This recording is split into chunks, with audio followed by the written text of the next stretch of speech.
Thank you guys, everyone, for coming. I'm Patty Epler. I'm an editor at Civil Beat. I do a lot of politics and government and transparency, accountability kinds of things. And so this is your time to ask questions of the candidates if you want to do that too. But I think we'll start with just a little bit of Civil Beat's own questions for them to give you guys a little bit of an idea of what we're sort of interested in. So we'll just kind of start here. Okay, so maybe we just start by, why don't you all each tell us a little bit about yourself and what key issues you'd like to address, why you're running for office, and what you'd like to address if you elected. So Carole, would you like to go? Oh, I should introduce Carole Kaapu and Ikaika Hussey. And you are the Republican in the race, you are the Democrat in the race. And with that, we'll get started. How's that? So tell us a little bit about yourself, Carole. So I have been in the area for most of my life. I preschool through elementary at Mai and intermediate and high school in Kamehameha. Have lived in Kamehameha Heights and Ikaika Heights in that area for most of my life. I've lived other places in the world, but that's always been home. I've been involved with political scene since 2010 was the first time that I ran for office. And then I've worked at the legislature for 8 sessions. And have worked in a lot of different things in between there. So I worked with preparedness in the Red Cross, worked for Hope Christian Fellowship for many different aspects, and then currently I'm Director of Operations at Kalihi Church. Okay, and just tell us a little bit about why you're seeking this office and what you would like to do. Well, I see that as I've been in the legislature, and for 4 of those sessions, I was working in the House Minority Research Office doing policy. And a lot of the things that are put forth and the policies that are adopted and turned into legislation and voted on, they don't take into account how it impacts the people in my community. So, for instance, on my street, there are at least 5 languages spoken in the home. And people are working very hard, but they're not involved in politics. They've got 2 jobs and kids and families, so they're not speaking up for the things that are important to them. So I would like to be that voice to help them to speak out in things that are matter to them. So one of the major things is cost of living, of course. It's just crazy, and when you were already living kind of on the margin, trying to make ends meet, and then with the current inflation and milk being $9 a gallon, it makes a difference. It makes it very, very hard. And I think that with the background in policy, I know that there are ways to bring down the cost of living and to mitigate some of the things that have changed in the last 10 years. Okay. Same question to you. Okay, sure. Yeah. Thank you very much for the opportunity to join you guys. And Carole, I'm sorry for being late today. My wife is at the CNHA conference on the Big Island, and so I'm sort of solo dad. So we had to get the kids home, and so I could come here today. So your question is kind of basic biography, where am I from? So I live in Kalihi Valley, near the Pink Store. If anyone knows the Pink Store in Kalihi Valley. The joke that I tell people is that on my mother's side, the family's from Ilocos, and on my father's side, our family's from Kohala and Kona, and the midpoint between those 2 places is Kalihi. And right, it seems about right geographically. I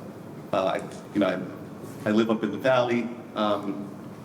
For the last several years, I've worked at Local 5 as an organizer, and just today I was at the nurses' strike, for the big rally at the Capitol, and I think government needs to decide whose side it's on. What I see in terms of the strike, And I mention that because it is current, it is what's happening today, is our government is unclear about whether it's going to side with the employer or whether it's going to side with the workers.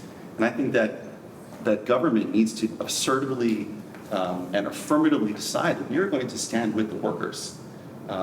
We're going to use whatever legal tools we have available to us, use the apparatuses of the state, and fight on the side of the workers. And it's for a lot of the reasons you're talking about, Carole. It's because we know that in Hawaii, one job is often not enough, right?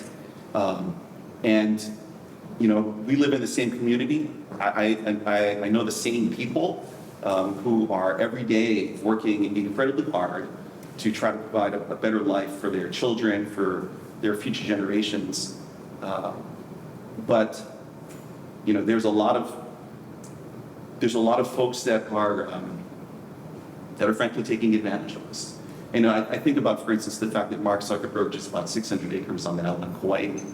Larry Ellison bought an entire island, and he paid $0 in conveyance taxes in the purchase of that island.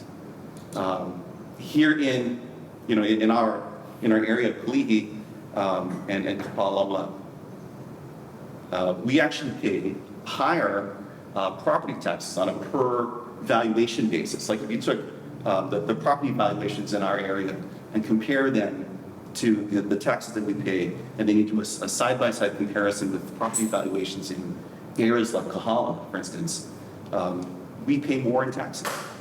And to me, that's actually a situation where government is deciding to not be with us, and I think that's the kind of mentality that we need to flip, and we can do it with policy, to actually make sure that the mechanisms that we have available to us are working for the working people. So, you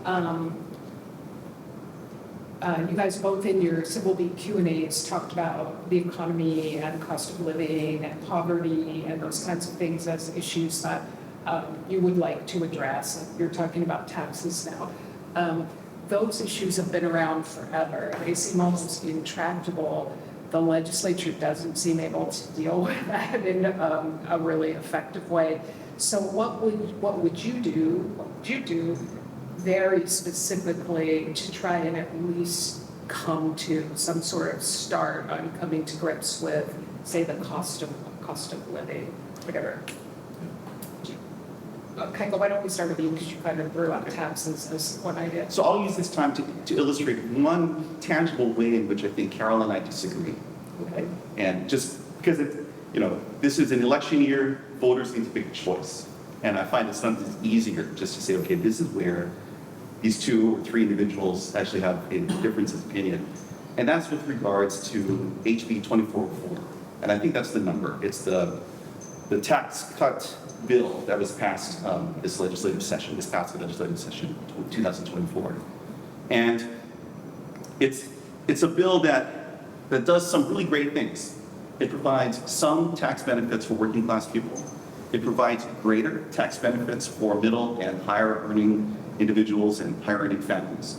So it's good for us. It's better for those at the higher end of the income spectrum. Okay, so there's that. It also means that in out years, in 5 or 6 years, the state of Hawaii will be forced to do massive budget cuts, somewhere in the order of $1 billion to $1.4 billion a year. And to me, this is a situation where we are, it's an unintended consequence of something that I think is well-intentioned, right? We all want lower taxes, but if it means that in the future, in the very near future, the legislature is forced to say, well, are we going to cut education at Farrington High School, or are we going to cut, senior health care, or are we going to cut preschool? Those are the kinds of questions, frankly, that I don't want to have to make. And I don't think that we should be forcing ourselves into this situation where we are choosing which parts of our community are we going to hurt. So just to be more specific. And what I would do, Patty, is I would say, let's make the 2404 tax cut revenue neutral. So instead of just cutting the budget, I want to say, okay, we want to cut taxes for working people. How do we raise taxes on the ultra rich? On Mark Zuckerberg, on Larry Ellison, on these people that are coming to Hawaii that are, frankly, for whom it is truly paradise, while the rest of us are working so hard, 2 or 3 jobs. And it's not just these individuals, it's also these major corporations. The Hilton Hawaiian Village is the most profitable hotel for the Hilton Company on Earth. On the entire planet, the Hilton Hawaiian Village is their best property. So that, to me, that means that we can find mechanisms through our work as lawmakers to provide greater benefit to working people from these incredibly lucrative, enterprises. So just to be clear, so the sort of link you're making is you would take the tax money and then somehow put that in programs that would then help Yeah, your district? I would say leave the existing, $10 billion of general fund appropriations the same. And instead of taking the money instead of being forced to cut those appropriations, to accommodate these new tax cuts, I'd say let's figure out how do we take the money out of the ultra rich and these major transnational global corporations, the private equity firms which own Hawaiian Electric, which own the hotels, etc. Carole, how about you? What would you do that's pretty specific to try and start dealing with the cost of living, the cost of housing, that kind of thing? So cost of housing is a whole nother world. Okay. So I'll go there afterwards because there's lots in that. Yeah. But cost of living basics like the general excise tax on food and medicine, that's a basic. We shouldn't be taxing things that are basic necessities to life. So unlike Ikaika, I think that our government is a very large, it has room to be scaled back. There's lots of ways. I was just reading today that there are 400 vacant positions that have been vacant for over 5 years, right? Okay, if we can't fill them, are they needed? But we never go back and look at a program and say, is it done? How do we streamline it? How do we improve it? We just keep adding on, right? And so I'm not as concerned as Ikaika is about the a shortfall or shorter income coming in, because if you give it back to the people spend it. We're taxing it. Every dollar spent in the state of Hawaii gets taxed with the general excise tax. And so the state still gets revenue from the money that goes back into people's pockets. So I'm not as concerned about a budget shortfall. Do we need to tighten our belt? Absolutely. Just like every family I know needs to tighten their belt. So should the state. So I think that there's a lot of efficiencies that can be put into state government that never get looked at because we just add on. We never go back and evaluate and optimize. We just add on. So again, you would somehow direct this extra money to the folks who would need it, like someone who, say, can't afford to register their car or is having trouble just buying gas at the pumps or something. Well, if you bring down the cost of registration, it ends up going back to that person, right? They don't have to spend it in the first place. So not take it and give it back, just bring it down so they don't have to spend it in the first place. So it's interesting because both of you have worked in the legislature. You worked for the House Finance, right? That's right. I was a Yeah. budget analyst, so actually I Yeah. worked on the budgets. Yeah, and you, Carole, worked for many years, it sounds Yes. like, in the legislature, so Yes. you kind of know the inside workings of that body. Yes. How do you actually get any of your ideas across? How do you actually work within this sort of top-down political kind of machine that, seems to be driven by chairs and just a few people in the legislature, the legislative leaders? How do you then surface your ideas like the thing you're talking about now? Carole, do you want to? Okay. It's not an either or. There is a place for discussion and compromise, a place to work to talk about things, to explain ideas, to get the process across. The first time I went into the legislature, I thought, oh my gosh, I'm going to go there and it's going to be all illegal, right? They're doing terrible things. When I got there, I found out that's totally wrong. There's a bunch of sincere people. Almost every legislator I've ever met is sincere. They're sincerely trying to do what's right, but they don't see the big picture. The people who benefit are the people in their line of sight, but it's so much bigger than that.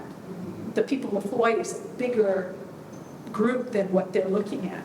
And so it's much easier to work with people to help them see a bigger picture than say, you're totally wrong, we're gonna not work with you, right? So that being able to work with someone to get something done, to say, we both agree on this, so let's work on it. Okay, you don't agree on my ways, I don't agree on your ways, let's try and find a common ground because we both agree on the end product. Yeah, I found that the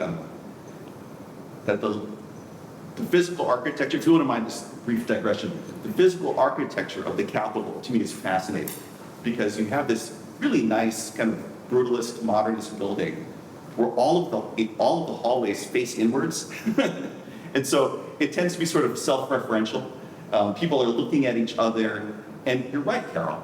The people are really much broader, much bigger than the building represents. The people are all outside, or they're down in the rotunda like the nurses were this morning. And they're outside and downstairs demanding that the people upstairs listen to them. And I think one of the tremendous challenges is is sort of changing that, kind of working against that natural tendency of the Capitol. The way to actually get things done, though, is through relationships. It's actually through working one-on-one with your colleagues, with the fellow legislators, and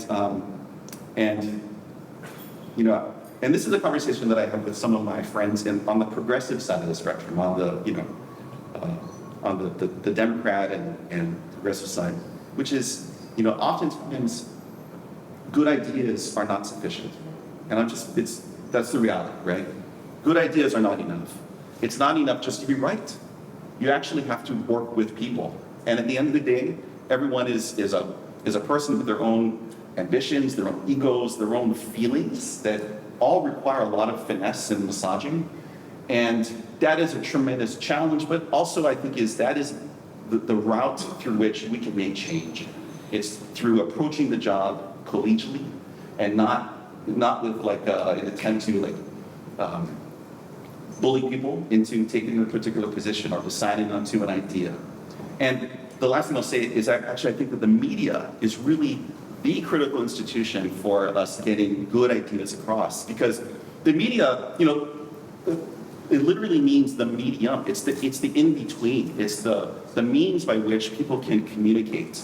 Otherwise, we can't talk in a vacuum, right? You actually need some way for people to be able to engage with each other intelligently. And the press, the fourth estate of the press, I think is the critical public institution. In some ways, more important than the legislature. Even though, I like to remind people that this legislature that we both are running for was really established a long time ago under Kamehameha III in 1841. And the word in Hawaiian for legislature is a'apolelo. It is the gathering of speech, the gathering to discuss things. It is a place that should be reserved for high-minded debates. I would love to see it be that, And in the absence of that, the press is really the critical place for us to have the kind of conversation which our community really deserves. So great. So if you win, we'll be right there asking you questions and take our calls. Great, of course. But I am a little curious, given the dominance of the Democrats in the legislature, how would you, Carole, then build the relationships that you would need to get your minority position across and be successful with that? And then would you be willing to work with the Republicans if they have, some things that you think are reasonable? Well, let's start with Carole. Please. Something. Yeah. I've worked there for a very long time. I have friends all in all offices, and it really is about relationships. And again, it's working toward a common goal. A lot of times, there's a call to do something, but understanding the greater impact, there's no one's giving that voice to the greater impact. So if you talk to someone and say, did you know that if you close the coal plant, our electric bills are going to triple? Right? There's nobody saying that. And when they don't say that, then, oh, let's close the coal plant because that's what our agenda is. You don't get that other voice. But if you scream that at someone, they're not going to listen. Right? So it really is about building relationships, about building the trust that I'm listening to you and you're listening to me, right? And we're discussing things for the betterment of the people of Hawaii, not for my group or your group, but for every person. Okay? So I think that the readers of Syllabi are very savvy and probably are well aware that the Democrats are not a homogenous group, right? And within the legislature in particular, there's 4 or 5 different Democratic factions. And some of them are frankly quite Republican, right, in terms of their ideology and approach, which is fine. You know, there's more centrist, there's more left. And there is a formal minority caucus and the formal majority caucus, and I think that I probably have a lot of minority opinions, but on the other side of the equation, in terms of advocating for workers and working families. So just in the spirit of cooperation, can each of you think of one thing about your opponent that they've talked about on this campaign that you agree with or that you like? Or, So I think Carole and I agree on why we're running. Like, we want to see the world better for our working families in our districts. For our neighbors, Yeah. like literally our neighbors. your policy positions though are pretty opposite. You guys are pretty different. I mean, I think, part of that is just a political philosophy of the Republican versus the Democrat, whatever. But I'm just wondering if there's something that you've heard each other talk about and you thought, I could buy into that or I could agree with that. I agree with like what Ikaika just said about helping the working families. I don't always agree with the path that he thinks we should take, but I agree with the end product, right? So again, that's a place where you can start working compromise. Okay, we agree that our neighbors who are working 2 jobs just to make ends meet are having a hard time. They need help. So his help might be different from my help. But you can start with, all right, well, what about this? Well, what about that? Well, we agree about this. Yes, we can bring down the cost of housing. It would make it easier for our families to survive. How to do that might be different, right? And so you have to work that way. You have to work on common ground and build from there. Yeah, I mean, I think, Carole, I think that you and I also agree on things like the general excise tax. Yes. I would love to restructure that. If that's possible. Yeah, it makes no sense that we're taxed like 5 times on one thing, right? Every hand that it changes gets taxed. Makes no sense. But I do want to flag that, it's not just that Carole, you happen to be a Republican and I happen to be a Democrat. I mean, in the Democratic primary, I was running against a candidate who was very much in favor of the tax bill, which I was just thinking about. And I wrote a tax bill that even more than the one that got passed. Yeah. Just, okay, good, all right. Well, and so both of you have been the experience in the legislature, working within the system. So one thing that Civil Beat is really trying to focus on this year is, of course, the reform, the government reform issues, the things that, possibly led to corruption and whatnot. So maybe we'll talk about some of those for just a little bit here. What do you think about, how can you make the legislature more transparent and more open to the public when you're sort of in these committees where the committee chair has all the power, the testimony is not released until, in some committees, very last minute, so the public can't read it. And then it just seems to be driven by the leadership. So how, you've worked for the House Finance for sure, and you were with the minority leadership. How do you get the leadership to start being a little more open, or a lot more open, really? Well, there's a couple of answers to that question. One is simply to work with them to make a sort of a cultural change in how they conduct business. Mm-hmm. And there's nothing preventing, any leader from simply changing the way that they work. The second thing I would say is that there are formal rules and procedures that the House of Representatives agrees to, I think when they first kind of gaveled into session, at the beginning, in January.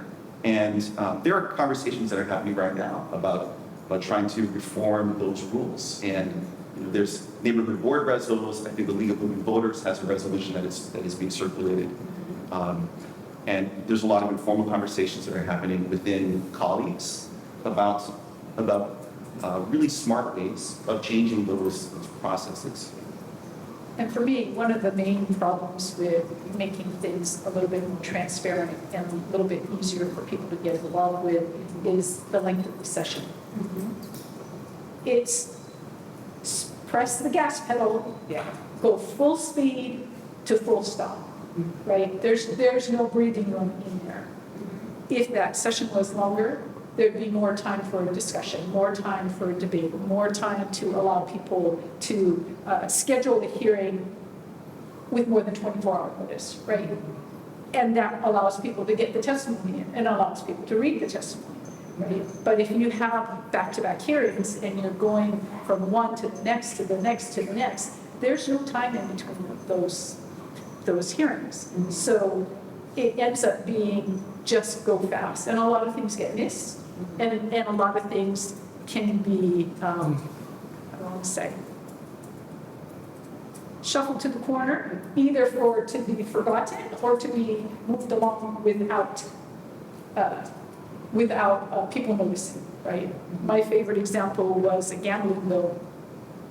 And the bill started as a tax break for school supplies at the beginning of school. Great idea, right? Everybody's got to buy it for your kids, so get a tax break for it. The chair of the committee put in a new draft that was about gambling, legalizing gambling in the state of Hawaii. So when it came time for hearing, the legislators in the committee got the bill, the gambling bill, in their hands when they sat down. Yeah. Okay, so then, at the end of that, when the chair got it passed, and the press heard about it, but came to them, well, this is a gambling bill. And they said, well, nobody testified against it. Yeah. Even the legislators didn't know it was a gambling bill at the time that they were voting on it, just right before they voted on it. So that kind of stuff happens because of the speed of the session. So if you elongate the session, it becomes a little less forceful, a little less easy to push that way. So if you look at like the county councils, year-long, little slower process, hearings are every week, every day, or a couple times a day, right? They're spread out. There's time for people to read, to understand, to give input, and then move on. So it sounds like you're in favor of a year-round session, sort of like the counties. Or I don't know if it's year-round, but certainly 60 days is too short. Okay. Ikaika, what's your view on that? Yeah, I mean, I think there's ways of doing it, either by increasing the overall length of the session, or taking the existing length of the session and spreading it out over the year, over the calendar year. You have a month on, several weeks break, and just take it apart so that there's more time for instance, meetings in the community. we have this incredibly geographically separated state, right? But as far as I can remember, I can't think of a time when there's really been hearings on the neighbor islands. And to me, that's a real problem. Yeah. Well, past COVID, right, that was one thing, really good thing that came out of that was remote testimony. Right. So now we are seeing people from our islands getting involved, giving testimony, being there in virtual person rather than flying in. Because I used to remember when, a group was really into something and they would fly in as a group and then maybe they got a minute or 2 minutes to say their thing and then it was all over and they flew back and they're like, what just happened? We just tried to express ourselves. But you think about I can't remember if it's SB 2491 or HB 2491, the pesticide bill that was a big deal on the island of Kauai 10 years ago. There was a large community meeting in West Kauai, I want to say, and part of what made it such a powerful issue that really impacted, I think, the future of the state is that it was an in-person meeting. Both the proponents and the opponents of the bill were in one room, and they had a chance both to kind of see each other's positions, but also to talk outside and to have that sort of the particular dynamics that only happen in a in-person meeting. Zoom, as awesome as it is, doesn't get us there, and having more community meetings across the archipelago, I think would be a real improvement to our democratic process. I just have a couple more questions, and then if you guys have questions you want to ask, we can probably just speak up, or are we doing written?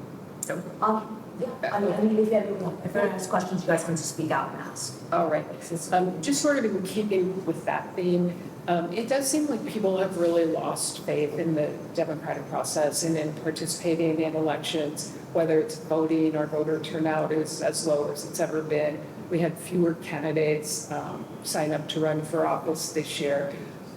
What do you think can be done about that? Because, going out to the neighbor islands, that's great idea, but how do you get people to pay attention? How do you get them to participate and actually, some of these legislative races are decided really by a few hundred votes, or a few hundred voters total in each district, So what do you think about trying to just get people to participate? What do you think, Carole? Well, one of the things is that when I'm on the board and talk to people, our civics aren't very good. We don't teach civics very well. And many people don't understand that the person they vote for impacts their life. They think it's kind of like you're voting for the prom king or queen. They're going to go to the graduations. You're going to see them at the opening of the new whatever. They're going to untie the maile.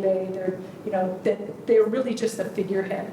They don't understand that the legislation that gets passed impacts them personally. Mm-hmm. And so as we can help people understand that, then I feel like they'll be more engaged, right? Oh, if I vote for this person, then my taxes are going to go up?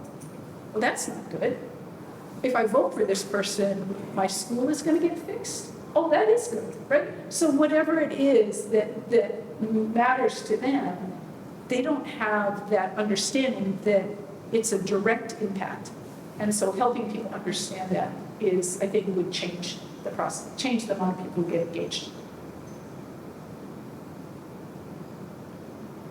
Sorry, I'm still thinking through. I think there's truth to what you're saying. I think part of it is, historically, there's been some core democratic institutions that have resulted in strong civic participation. Churches are really important, right? So are unions. There has been kind of, ever since Reagan and his shutdown of the air traffic controllers in the 80s, there's been a systematic deunionization within the United States.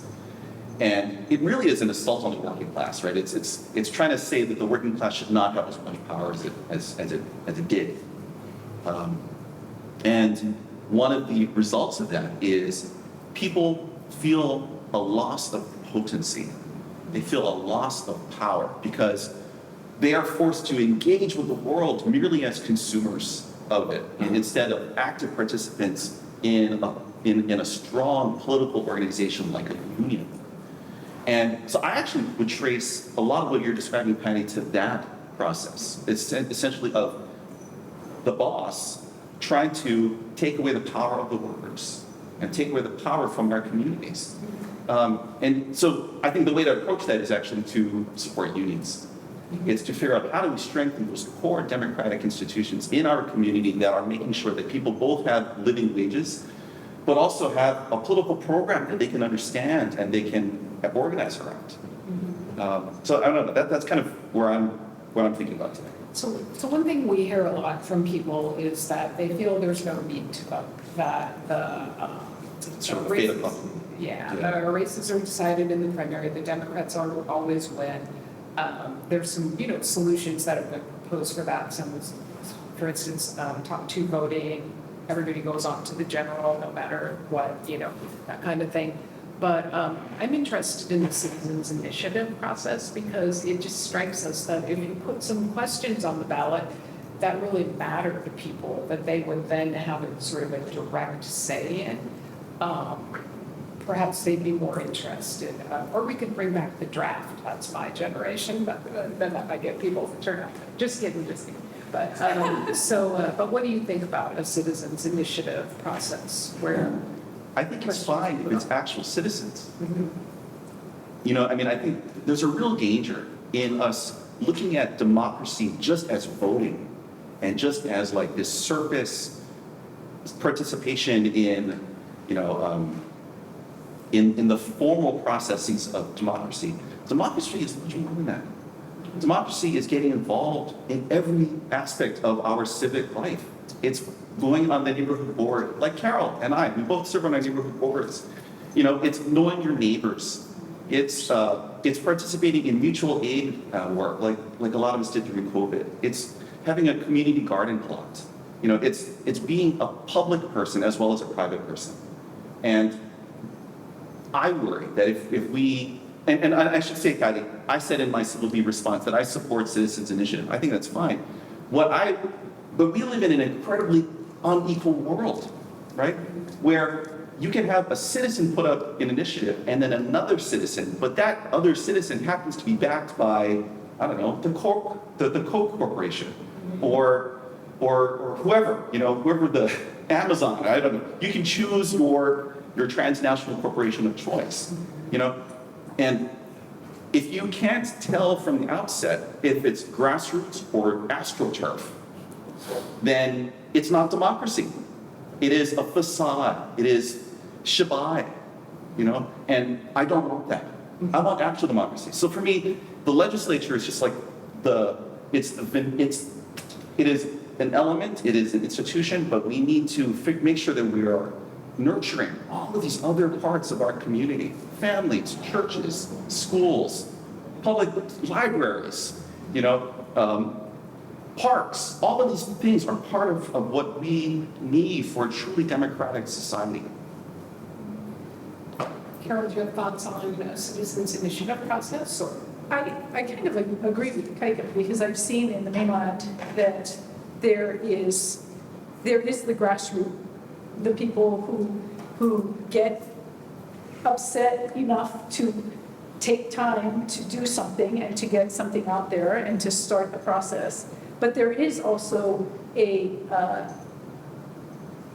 moneyed backed ideas that also go through that same process. Mm-hmm. And so there's good and there's bad, right? Because when you look at how people are voting, often there's not a lot of explanation on what each side means. And yes, it's written in plain language, but honestly, I work in the legislature, sometimes it's still hard to understand, right? If I vote yes, what does it mean? If I vote no, what does it mean, right? How does it impact me? What does it do in my life? And so I'm not against it, but I'm not fully for it. I would have to see how it is put forth. Like, what are the parameters around it? Okay.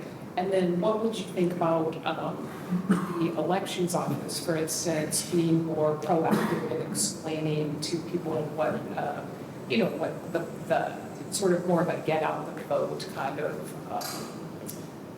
just getting the elections office itself more involved in helping to promote the elections as opposed to, really just being, they're sort of a pass really at this point. I honestly, I don't think that will have to, because right now, the ballot comes to your door. All you have to do is fill it in and put it back in the mail. Right. I mean, it's not hard. Yeah. But it's the internal, is that necessary? Do I know what I'm doing? Does it matter? That's what has to change. It's the understanding the civics. I would add to that by saying that there's other elements of the elections process which I think are really problematic. I think that the primary election ballot is too hard. It's too hard to understand, and it requires a very high level of proficiency in language and an understanding of the overall political process, which I'm not even sure it's too difficult. I would love to bring in someone who's like a user interface designer, someone who is sort of an information architect, and have them look at the ballot design and think through how would you redesign this, assuming a whole host of other, variables.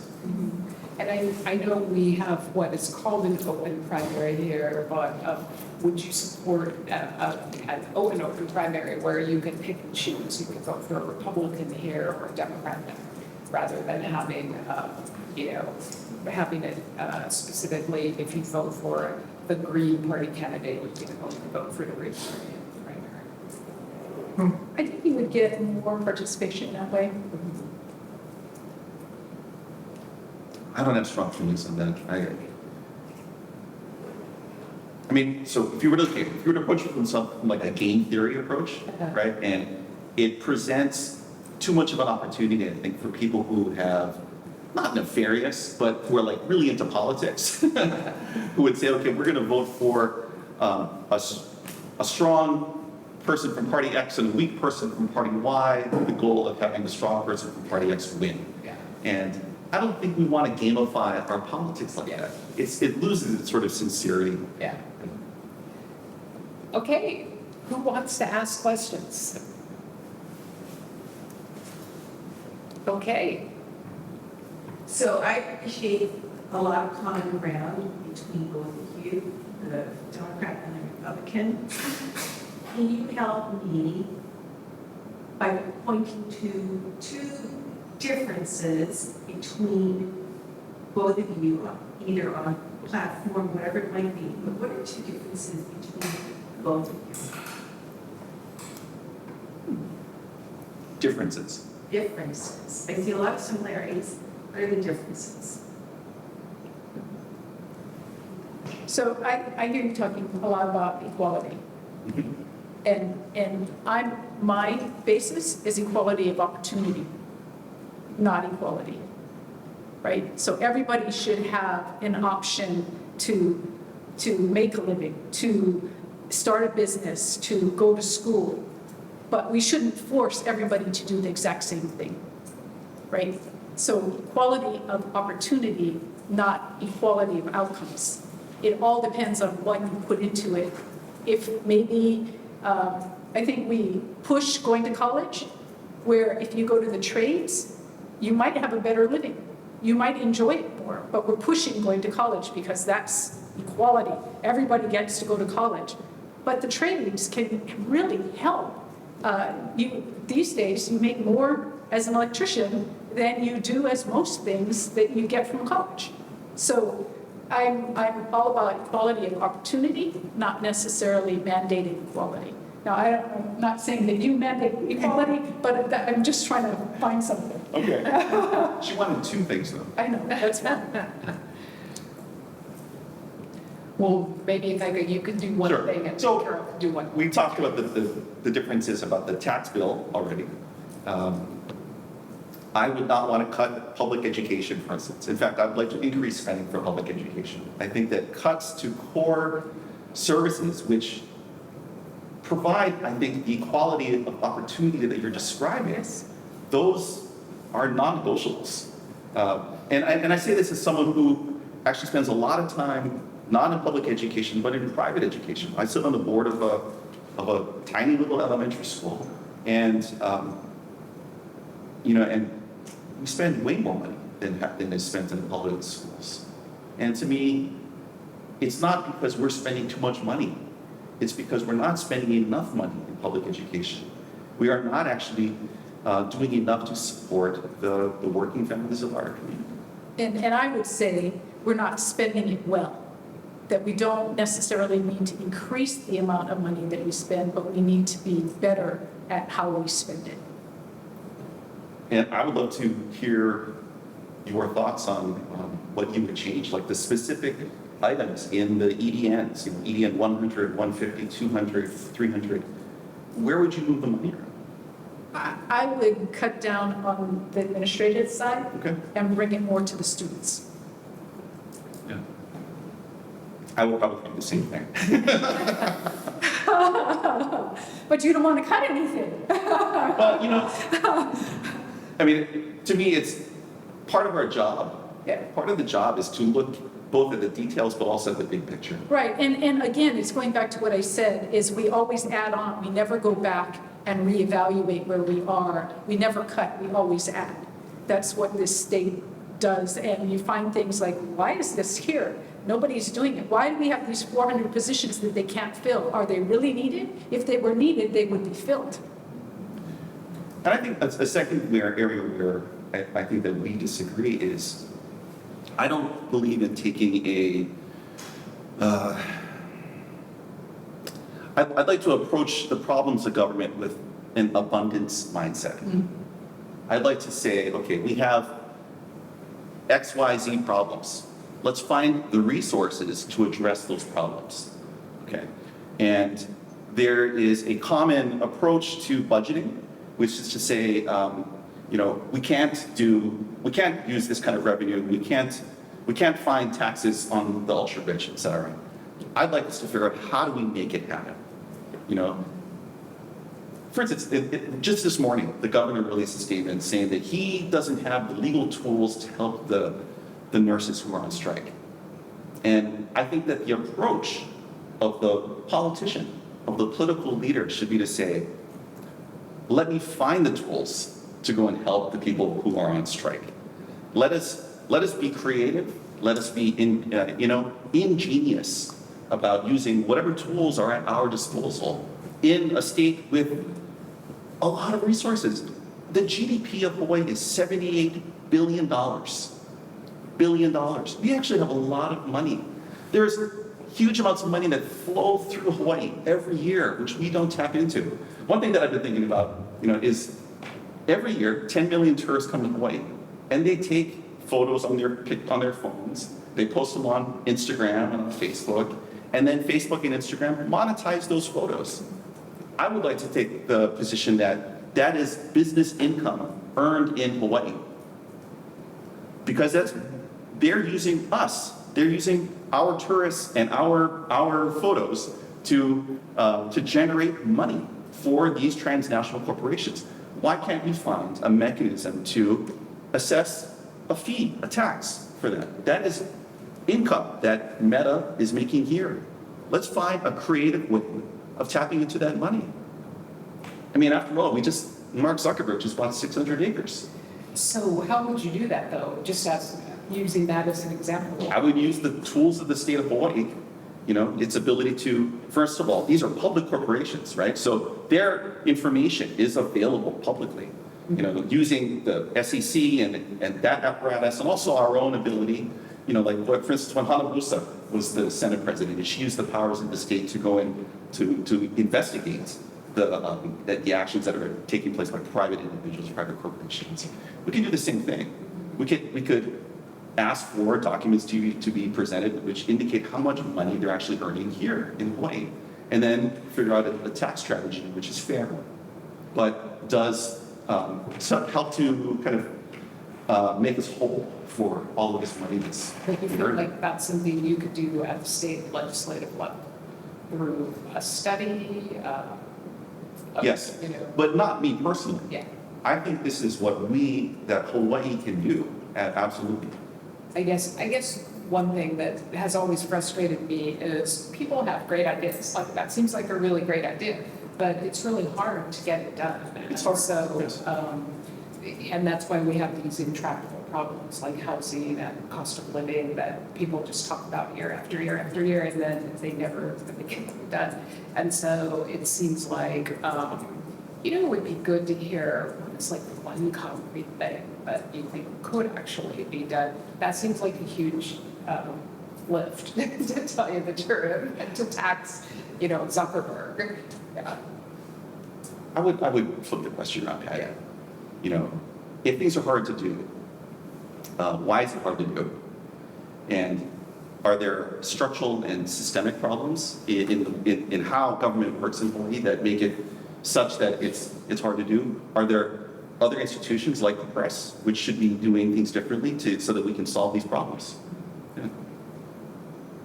Could be. So I'll do a contrast to that. That sounds to me like you want to build the government structure. I want to reduce the government structure.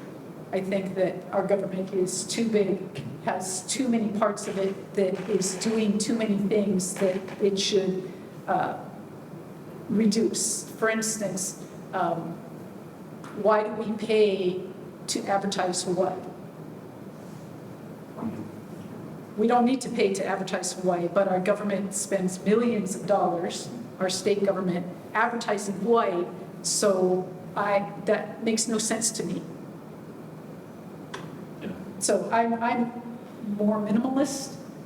Isan, you're a little bit more. I mean, I actually agree with you on that. And the thing is, it's $70 million. It's so,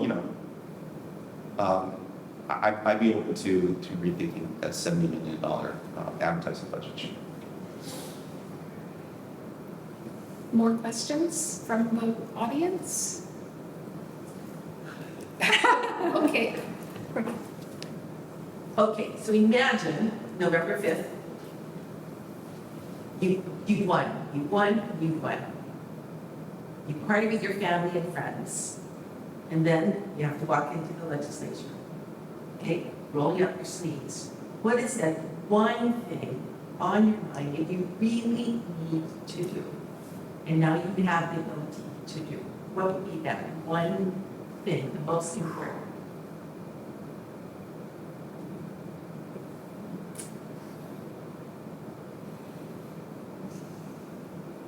I've been talking a lot. I'm very much focused on cost of living, right? I feel like that is, I have friends that moved out of the state this month, longtime residents, one who's been here 30 years, her husband, born and raised here, worked for the state through their whole careers, retired, and are leaving because they can't afford to live here. So to me, it's cost of living, and everything points back to that. And whether that's simple solutions like reducing GET on general excise tax on food and medicine, or it's bigger things like dealing with the cost of housing because of the bureaucracy that surrounds our housing process. And now granted, a lot of that is on the county level, but the state has some input in that also. So that will be my first is cost of living. I think it's a big state. To find one thing is challenging, but I think it's the key thing that we need to do right now is we need to solve for the big budget hole, which the tax cut bill created for us. It's a 8 to 10% budget hole, and for anyone who remembers, furlough Fridays and all of that, it's of that magnitude, and unless we really want to talk about 10% cuts to public schools, and to, pensions and, benefits for seniors, I don't think anyone really wants to have that conversation. Well, maybe on this side of the stage. I was going to say, I don't agree with you because, like I said, if you give the money back to the people, I guarantee they will spend it. And then it comes back in tax dollars. So I don't agree of your projection of this big, huge budget hole out there. If we continue to overspend as we have for the last years. I mean, one of the nice things about the state budget is that the state of Hawaii, in its constitution, in the 78 Con, has a balanced budget requirement. So we do. We absolutely do. We have a balanced budget. Yeah. The problem right now is that it's not balanced in the out years. It's wobbly. It's very wobbly, and there's big holes 5 or 6 years out. I guess I think people find it hard, and Carole may be in this camp, to really track the budget, to really follow the budget. You worked on the House Finance Committee. I'm just wondering if there is a way to make the budget more simple, more open, more available to the public, so that they could actually really see. You talk about 400 positions that have gone unfilled. I don't even know how you find those in the Well, budget. so when Representative Luke, now Lieutenant Governor, took over the House Finance Committee and the House, one of the first things she did was make every department lose their slush fund, which was their vacant positions that they kept the money for, and then they would use that for different things, right? So she axed them all. They've crept back, obviously, and there's nobody doing that. So that's a simple thing, right? She had a will, she made it work, she did it. I was very impressed with the amount of budgeting money that she saved. The budget is big, we have a large government. There are people who can't even balance their own checkbook. So they're probably not going to understand the full complexity. But certainly, you understand, don't spend more than what you bring in. Everybody knows that. Your credit cards go up, which our credit cards have gone up. So it's not necessarily making it super simple, but it's simplifying the process. I don't think it will ever be something that everybody will understand. I would like it to see it simplified enough that the people voting on it understood. Yes, I think that's a good point. Any last thought? I think we need to wrap up. Is that right, Ashley? Yep. Actually, I think, the New York Times did some really amazing data visualization work around the U.S. budget. And I think that would be something that local news organizations should look into, is creating tools for the public to engage with this information.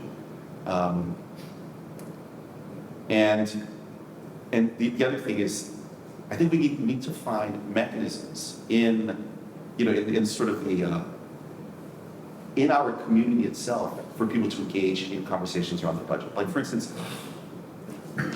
we're planning some meetings at Farrington and some of the other schools to actually ask students, what are the improvements that need to be made in our schools? Like, for instance, Farrington still doesn't have an air conditioner in all of the classrooms. And in a world of rising temperatures, where every year we are surpassing and breaking our highest daily recorded temperatures, we need air conditioning. We need to make sure that our kids are able to really focus on their work. That's a budget item which we need to fund. And I would love for our community to be the ones driving the conversation about what are their priorities. Maybe we can have budget clubs, like book clubs. For people surrounding the budget. Be great. So I think we're out of time, but this has been a good discussion.